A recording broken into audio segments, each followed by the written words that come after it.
Hello everyone. इस video में हम डिस्कस करेंगे concept of black body radiation. कैसे जो ब्लैक बॉडी रेडिएशन का कॉन्सेप्ट है वो फाउंडेशन रखता है क्वांटम मैकेनिक्स की। क्लासिकल थ्योरी फेल हो जाती है in case of black body radiation. और एक कॉन्सेप्ट आता है इस टॉपिक में, अल्ट्रावायलेट कैटास्ट्रोफ। तो इसको भी डिस्कस करेंगे हम इस वीडियो में।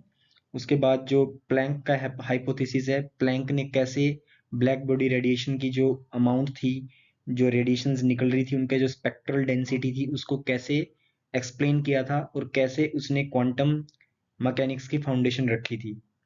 So this is about black body radiation. और इस वीडियो को मैं आपके लिए लेके आ रहा हूँ for BSc and MSc chemistry students and other competitive exam related to chemistry. चलिए प्रोसीड करते हैं। सबसे पहले जो क्वेश्चन है वो है कि व्हाट इज ब्लैक बॉडी।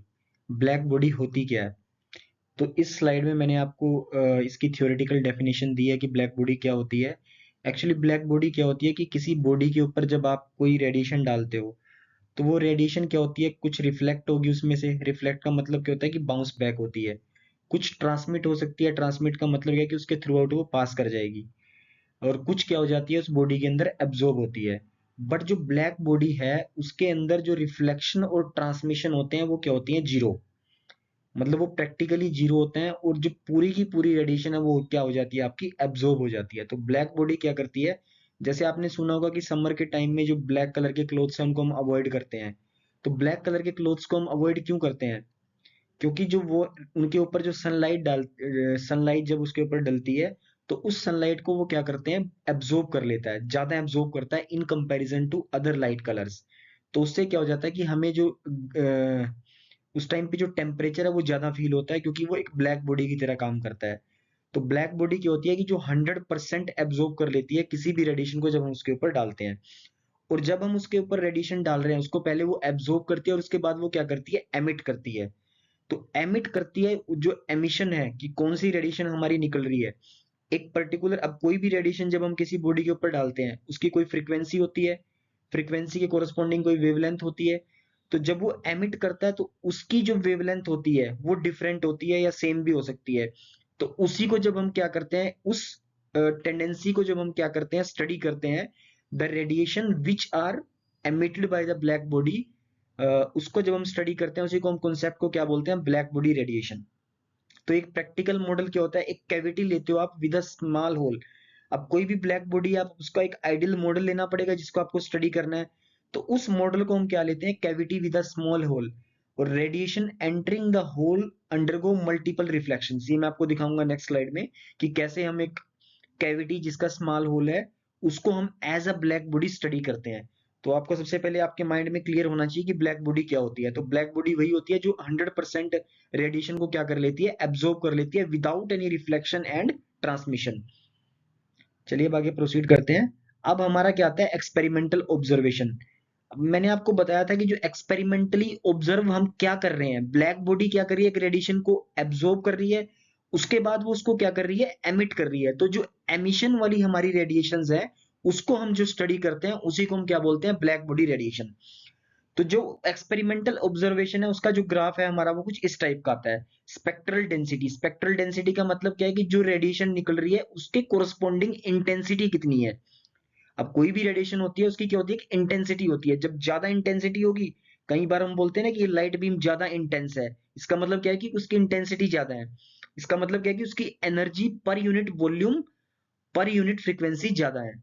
और हम इस किसके साथ प्लॉट कर रहे हैं, फ्रीक्वेंसी के साथ। फ्रीक्वेंसी क्या है हमारी, एक पर्टिकुलर फ्रीक्वेंसी की वेव है। तो हमने क्या देखा कि जैसे हमारी फ्रीक्वेंसी बढ़ती जा रही है, अब जैसे हम इस डायरेक्शन में हमारी फ्रीक्वेंसी बढ़ती जा रही है, तो शुरू में क्या हो रहा है, हमारे पास जो स्पेक्ट्रल डेंसिटी है, अब इसके मान लो ये जो फ्रीक्वेंसी है इसके कोरस्पॉन्डिंग कम है, इस फ्रीक्वेंसी के अकॉर्डिंग क्या है, ज्यादा है। तो जैसे जैसे फ्रीक्वेंसी बढ़ रही है वैसे वैसे हमारे पास जो रेडिएशन है उनकी जो स्पेक्ट्रल डेंसिटी है वो क्या होती है, बढ़ती जा रही है। और एक टाइम पे हमारे पास क्या आ रहा है, मैक्सिमा आ रहा है। मतलब एक पॉइंट पे जाके जो स्पेक्ट्रल डेंसिटी है वो क्या हो रही है, मैक्सिमम हो रही है। उसके बाद फिर फर्दर क्या हो रहा है, डिक्लाइन हो रहा है। ठीक है, ये आप देखोगे ये हमारा 6000 केल्विन टेम्परेचर पे है, ये 5000 केल्विन टेम्परेचर पे है, ये 4000 केल्विन टेम्परेचर पे है, ये 3000 केल्विन टेम्परेचर पे है। तो कोई भी टेम्परेचर पे आप काम कर रहे हो तो बिहेवियर जो है हमारे कर्व की वो क्या है, सेम है। पहले इंक्रीज हो रहा है, मैक्सिमम अटेन कर रहा है, उसके बाद क्या कर रहा है, डिक्रीज कर रहा है। बट एक बात आप इस ग्राफ में नोटिस करेंगे कि जैसे जैसे हम टेम्परेचर बढ़ा रहे हैं तो वैसे वैसे स्पेक्ट्रल डेंसिटी है वो क्या है, बढ़ती जा रही है। यहाँ पे देखिए, यहाँ पे भी बढ़ गई है, इसके कोरस्पॉन्डिंग बढ़ गई है, क्योंकि जो स्पेक्ट्रल डेंसिटी है वो हमारी एक्स एक्सिस पे है, तो जितनी ज्यादा वैल्यू होगी उतना ज्यादा हाई आएगा हमारे कर्व के अंदर। और एक बात आपको ध्यान रखनी है कि जो 3000 के कोरस्पॉन्डिंग फ्रीक्वेंसी है वो क्या है, ये 2 के आसपास है। 4000 के कोरस्पॉन्डिंग क्या है, 3 के आसपास है। फिर 5000 के कोरस्पॉन्डिंग क्या है, फिर फर्दर बढ़ गई है। तो दो चीजें हो रही हैं, जैसे जैसे हम टेम्परेचर बढ़ा रहे हैं स्पेक्ट्रल डेंसिटी बढ़ रही है, और दूसरा क्या है, जो फ्रीक्वेंसी, जिस फ्रीक्वेंसी के कोरस्पॉन्डिंग स्पेक्ट्रल डेंसिटी मैक्सिमम है वो भी क्या हो रही है, बढ़ रही है। तो ये हमारी क्या है, एक्सपेरिमेंटल ऑब्जर्वेशन। अब हम इसको स्टडी करते हैं स्लाइड में। When black body radiation is studied, intensity varies with the wavelength. ये तो आपको क्लियर है, क्योंकि हमारे पास क्या है, एक कर्व आ रहा है जो क्या है, कंटिन्यूअस नहीं है। एट अ गिवन टेम्परेचर, एक पर्टिकुलर टेम्परेचर पे जब आप काम कर रहे हो, intensity rise with decreasing wavelength. Decrease wavelength का मतलब क्या है कि फ्रीक्वेंसी बढ़ रही है। तो जैसे जैसे फ्रीक्वेंसी बढ़ रही है तो वैसे वैसे इसको हम क्या लिख सकते हैं, डिक्रीजिंग वेवलेंथ को हम क्या किससे रिप्लेस कर सकते हैं, इंक्रीजिंग फ्रीक्वेंसी। मतलब क्या है, ये वाली चीज जो वाई एक्सिस पे है। उसके बाद ये क्या करती है, रीच द मैक्सिमम, एक मैक्सिमम पे रीच कर जाती है। Then falls rapidly at shorter wavelength. तो हाई फ्रीक्वेंसी रीजन के अंदर क्या होता है, एकदम से डिक्लाइन होता है। एज टेम्परेचर डिक्रीजेस, जैसे जैसे आपका टेम्परेचर इंक्रीज हो रहा है उसके कोरस्पॉन्डिंग टोटल इंटेंसिटी भी बढ़ रही है। और पीक शिफ्ट टू, पीक कहां पे शिफ्ट कर रही है, हाई फ्रीक्वेंसी पे। ठीक है, ये क्लियर है आपको। तो सबसे पहले आपको क्या है कि एक्सपेरिमेंटल ऑब्जर्वेशन है। तो कोई भी जब थ्योरी आती है हमारे पास, सबसे पहले एक्सपेरिमेंटल ऑब्जर्व करते हैं कि ये बिहेवियर हमारी है। उसके बाद सॉरी, उसके बाद क्या है, कुछ थ्योरीज आती है उसको एक्सप्लेन करने के लिए। अब जो क्लासिकल थ्योरी थी इस बिहेवियर को एक्सप्लेन नहीं कर पाई, क्योंकि जो क्लासिकल थ्योरी है उसके कोरस्पॉन्डिंग जो कर्व है हमारा वो क्या आना चाहिए था, इस टाइप का आना चाहिए था, मतलब कंटिन्यूअस इंक्रीज होना चाहिए था। लेकिन ऐसा तो नहीं हो रहा है। इसका मतलब क्या है कि क्लासिकल थ्योरी क्या हो रही है, यहाँ पे हमारी फेल हो रही है। क्योंकि क्लासिकल थ्योरी जो है स्पेक्ट्रल डेंसिटी के कर्व को फ्रीक्वेंसी के साथ एक्सप्लेन नहीं कर पाया। तो इस जो हमारी ये प्रॉब्लम क्रिएट हुई है, इसको दूर करने के लिए हमारे पास कौन आए, मैक्स प्लैंक आए। और उन्होंने क्या दिया, अपना प्लैंक हाइपोथेसिस। तो प्लैंक हाइपोथेसिस हम आगे स्टडी करेंगे कि प्लैंक ने कैसे इस कंट्रोवर्सी को क्लियर किया, हमारी जो ब्लैक बॉडी रेडिएशन की थी, with the help of hypothesis. तो क्लासिकल मैकेनिक्स, इसमें क्या है हमारे पास, classical mechanics explanation. Classical mechanics की एक्सप्लेनेशन क्या है, classical physics formula for spectral density of black body radiation. जो क्लासिकल मैकेनिक्स थी उसके कोरस्पॉन्डिंग जो फॉर्मूला है हमारा, वो ये क्या है, ये यहाँ पे जो रो है वो क्या है, स्पेक्ट्रल डेंसिटी है पर यूनिट वॉल्यूम, और जो वॉल्यूम है यूनिट की वो क्या है, डी न्यू। इस मतलब इतनी फ्रीक्वेंसी रेंज के अंदर हमारी डेंसिटी क्या आनी चाहिए, आनी चाहिए। और ये डायरेक्टली प्रोपोर्शनल किसके है, फ्रीक्वेंसी के स्क्वायर के है। अगर फ्रीक्वेंसी के स्क्वायर के डायरेक्टली प्रोपोर्शनल है, इसका मतलब क्या है कि कंटिन्यूअस इंक्रीज होना चाहिए। कंटिन्यूअस इंक्रीज का मतलब क्या है कि ये वाली बिहेवियर हमारी आनी चाहिए थी अकॉर्डिंग टू क्लासिकल मैकेनिक्स। तो ये क्या है हमारे पास, accurate only at longer wavelength. Long wavelength का मतलब क्या है कि स्मॉल फ्रीक्वेंसी। तो इस रीजन में तो हमारा ये ठीक है, स्मॉल फ्रीक्वेंसी में। देखिए यहां भी इंक्रीज हो रहा है, यहां भी इंक्रीज हो रहा है, यहां भी इंक्रीज हो रहा है, यहां भी इंक्रीज हो रहा है। लेकिन उसके बाद क्या आता है, एक मैक्सिमा आता है। लेकिन जो क्लासिकल मैकेनिक्स है उसके अकॉर्डिंग क्या होना चाहिए था, कंटिन्यूअस इंक्रीज बढ़ता रहना चाहिए था। इसी को हम क्या बोलते हैं, अल्ट्रावायलेट कैटास्ट्रोफ। अल्ट्रावायलेट कैटास्ट्रोफ का मतलब क्या है कि लो फ्रीक्वेंसी रीजन के अंदर हमारे पास क्या हो रहा है, इंक्रीज रहता रहना चाहिए था। Infinite energy at the short wavelength. तो यहाँ पे हमारा कॉन्सेप्ट आता है ultraviolet catastrophe. Classical theory predicts infinite radiation in the UV region. UV region का मतलब क्या है कि हाई फ्रीक्वेंसी। तो जब हम हाई फ्रीक्वेंसी में काम करेंगे तो जो क्लासिकल मैकेनिक्स है उसके कोरस्पॉन्डिंग हमारी एनर्जी क्या बहुत मैक्सिमम आनी चाहिए थी यहाँ, क्योंकि ये बढ़ता रहेगा बढ़ता रहेगा। बट इन एक्चुअल प्रैक्टिस ऐसा नहीं होता है। हाई फ्रीक्वेंसी रीजन में हमारी स्पेक्ट्रल डेंसिटी क्या हो जाती है, बहुत मिनिमम हो जाती है। यहाँ पे आ जाएगी, यहाँ पे आ जाएगी। तो इसी कॉन्सेप्ट को हम क्या बोलते हैं, अल्ट्रावायलेट कैटास्ट्रोफ। तो ये क्या करता है, हमारे पास कॉन्ट्राडिक्ट कर रहा है एक्सपेरिमेंटल रिजल्ट्स को, indicate classical physics is incomplete. तो क्लासिकल फिजिक्स का जो ये फॉर्मूला है ये एक्सप्लेन नहीं कर पाया ब्लैक बॉडी की बिहेवियर को। This crisis forced physics to rethink energy concept. इसका मतलब क्या है कि कुछ ना कुछ तो गेम हो रहा है इसके अंदर, जो ब्लैक बॉडी रेडिएशन है। क्लासिकल मैकेनिक्स इसको एक्सप्लेन नहीं कर पाई थी। तो उसके बाद हमारे पास साइंटिस्ट आते हैं मैक्स प्लैंक, जो जर्मनी से थे। तो उन्होंने क्या किया, इस फिनोमिना को एक्सप्लेन करने की कोशिश की। तो प्लैंक का जो बेसिस था, प्लैंक ने क्या बोला कि energy is not continuous. Energy continuous नहीं हो सकती है। एटॉमिक लेवल पे जब भी हम काम करेंगे तो हमारी एनर्जी एनर्जी कंटिन्यूस का मतलब क्या है? जब भी कोई एनर्जी कंटिन्यूस होगी इसका मतलब क्या है? Energy can take any value, कोई भी वैल्यू एनर्जी ले सकती है। लेकिन मैक्स प्लांक ने क्या बोला कि एनर्जी कंटिन्यूस नहीं है, इट इज एमिटेड और absorb in the discrete packets called quanta of energy.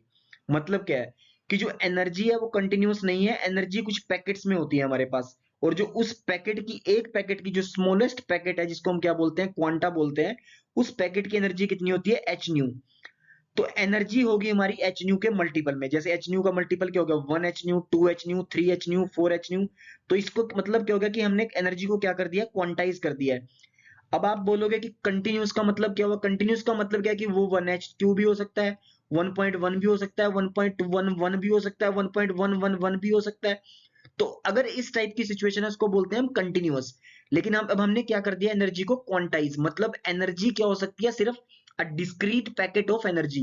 या तो एक पैकेट होगा, या दो पैकेट होंगे, या तीन पैकेट होंगे, या चार पैकेट होंगे। मतलब या तो 1h न्यू होगी, या फिर 2h न्यू होगी, या फिर 3h न्यू होगी। मतलब वो पैकेट्स में होगी एनर्जी। तो जब प्लांक ने क्या किया, इस कॉन्सेप्ट को, इस एनर्जी को एप्लीकेबल किया उसके ऊपर, तो उसके जो एनर्जी ऑफ ऑसिलेशन आती है वो क्या आती है? H new by E H new. ये हमारे पास रिलेशन आता है। तो इस रिलेशन की हेल्प से जब उसने एक्सप्लेन किया, जब उसने सोल्व किया पूरी की पूरी हमारी इक्वेशन को, तो हमारे पास स्पेक्ट्रल डेंसिटी का जो रिलेशन आता है वो ये वाला रिलेशन आता है, 8 पाई एच न्यू क्यूब अपॉन सी की पावर 3 1 अपॉन ई की power H new by KBT minus 1। मतलब क्या है? ये कंप्लीटली डिफरेंट इक्वेशन है जो क्लासिकल मैकेनिक्स ने दी थी। और ये जो सबसे बड़ी जो यहाँ पे प्लैंक ने जो एक्सप्लेन किया था, इस इक्वेशन की हेल्प से उसने पूरा का पूरा जो स्पेक्ट्रल डेंसिटी कर्व था ब्लैक बॉडी रेडिएशन का, उसने उसको एक्सप्लेन कर दिया था। तो ठीक है, अचीवमेंट क्या थी? Matches experimental data at all wavelength. तो इसीलिए हमारे पास क्या होता है कि जो मैक्स प्लांक में जो एक कांस्टेंट होता है एच, एच को हम क्या बोलते हैं? Planck's constant. तो इसी अचीवमेंट के लिए हमने एच को क्या बोला था? Planck constant. इसको क्या बोलते हैं? प्लैंक कांस्टेंट, क्योंकि प्लैंक ने फर्स्ट टाइम इस कांस्टेंट के बारे में डिस्कस किया था ब्लैक बॉडी रेडिएशन के कॉन्सेप्ट में। उसके बाद ये क्या करता है? एक्सप्लेन कर देता है दोनों को। रिले जीन्स लो, रिले जीन्स क्या? हमारी लॉन्ग लॉन्ग वेवलेंथ लिमिट, मतलब स्मॉल फ्रीक्वेंसी रेंज में जो हमारा होता है कर्व, वो उसको बोलते हैं हम रिले जीन्स लो। और जो हमारा हाई वेवलेंथ हाई फ्रीक्वेंसी में होता है उसको हम क्या बोलते हैं? वेन्स लो। इसको हम किसी नेक्स्ट वीडियो में डिस्कस करेंगे। तो completely remove the ultraviolet catastrophe. तो अल्ट्रावायलेट कैटास्ट्रोफ था, अल्ट्रावायलेट कैटास्ट्रोफ क्या था कि क्लासिकल फिजिक्स ये बोल रही थी कि जैसे जैसे फ्रीक्वेंसी बढ़ेगी स्पेक्ट्रल डेंसिटी बढ़ती जाएगी। इसका मतलब क्या है कि अल्ट्रावायलेट रीजन के अंदर स्पेक्ट्रल डेंसिटी बहुत ज्यादा हो जाएगी। बट जो एक्सपेरिमेंटली क्या था कि अल्ट्रावायलेट रीजन में स्पेक्ट्रल डेंसिटी क्या होती है? मिनिमम हो जाती है, कम हो जाती है। उसको एक्सप्लेन किसने किया था? प्लांक ने। ठीक है, अब हमारे पास आता है क्लासिकल वर्सेस क्वांटम व्यू।